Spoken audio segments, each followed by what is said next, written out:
Assalamu alaikum. Nous avons parlé de la responsabilité. Mais cette responsabilité nous conduit au fait à quoi? C'est à prendre acte dans tout ce que nous vivons, dans tout ce que nous produisons. Et là, l'islam nous invite à cette réflexion qui nous amène à nous demander, à nous-mêmes, à se demander à soi, quelle est l'intention qui motive mon acte et qui le rend responsable.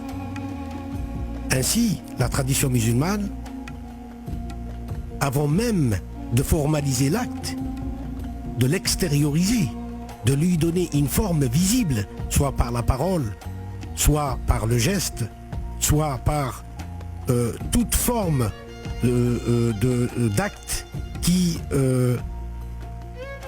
en quelque sorte, soit perçu par les autres venant de ma part, quelle est l'intention qui le motive?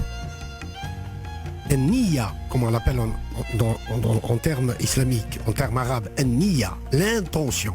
Quelle est mon intention à travers l'acte que je produis? Que cet acte soit un acte d'adoration ou autre. Donc, cela nous conduit toujours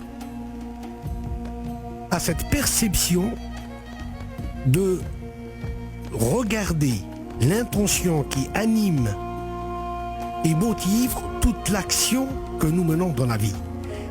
Et cela nous rattache à cette conception de la présence, c'est-à-dire que chaque acte va être une forme de prise de conscience dans ce que je fais, m'invitant toujours à réfléchir encore davantage à ce qui me relie au sacré, à cette présence à laquelle je crois, à la présence de cet absolu, de ce divin auquel je crois, et qui va donner une saveur, une couleur, une particularité à l'acte que je produis. Cela est très important parce que dans la tradition musulmane, selon le prophète alayhi salatu wassalam, qui dit innamal a'malu binniyat wa likulli imri'in ma nawa. Les actions ne valent que par des intentions, à chacun ses intentions.